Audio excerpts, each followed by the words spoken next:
did justice. He gave a great sound on the record. A young Sonny Bono worked as an assistant to Spector for 3 years.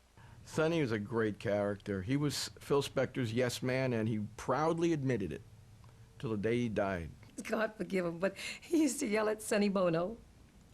And Sonny was so sweet. And Spector would pay Sonny basically to walk on him. He would be the doormat. Sonny, I need a Coke, go get me some. And Sonny was very willing to do that for very little money because he's a very smart man, Sonny Bono. He was a sponge. He came off as kind of a cluck, but he was very, very canny. And he used Spector as much as Spector used him in the end, and became wildly successful doing it. A teenage Cher was always in the studio by Sonny's side, hoping to get a chance to sing on a Phil Spector record. Eventually, she did. She had that big kind of voice of, I believe in love after love, you know, so Phil was like, wait a minute, girl. So he would move her in the back because everybody else had that, ah, baby, baby, that kind of nice sound, even though Cher has a nice sound, but it's different, you know, so, but she's gonna get mad at me. Don't get mad at me, darling, you were doing well, okay? In 1963, Phil put another girl group in the studio he had discovered at a dance club in New York. The lead singer was a seductive 18-year-old named Veronica Bennett. She was very sexy. She could make men's knees buckle. You know, she was that little sex kitten kind of thing. She's also extremely beautiful. I mean, she was a kind of, the kind of tough girl ideal, you know, in a certain way. Phil put the girls through 42 takes of their first song to get the record the way he wanted it. Some called it crazy, others called it brilliant. When it was all finished and they had this magnificent sound coming through all these speakers in the sound room, they brought in a little radio that kids would have. And that was the final test. What did it sound like through a radio? So won't you please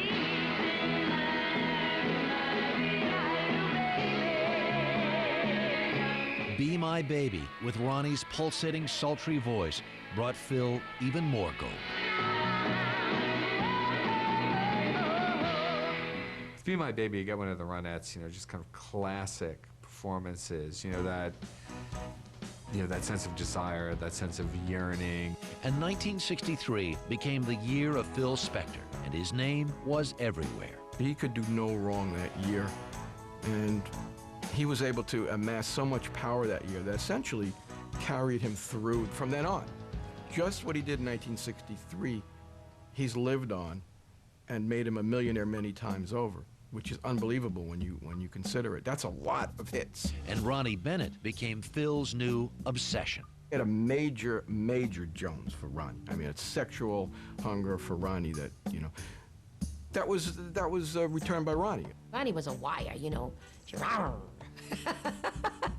But that was a match for Phil. He didn't need a net. That was like passive, very passive, you know. Ronnie had that Spaniel in her. She jump on you, you know. So Phil got the right person when he got Ronnie. Phil's wife, Annette, caught on to Phil's affair with Ronnie, but Phil denied it. She couldn't miss it. He was cheating in their building, in the office, which was just like 2 floors below their apartment. Phil accompanied the Ronettes on a British tour with the Rolling Stones. His music was popular with the British artists. In England, he met the Beatles and was actually on the plane with the Fab Four when they first touched down in the U.S. It figures, that's Philly. You know, go where the action is and really make it happen. I'm not saying that negatively. He sees the opportunity whenever he could. The Beatles were afraid to fly to America, 'cause this was just months after the Kennedy assassination.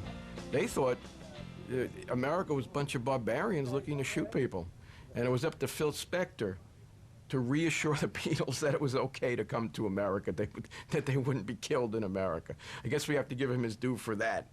But the British invasion was beginning to dominate the American charts, and this new sound was becoming a threat to Phil Spector. Suddenly everybody was, you know, infatuated with anything that was English.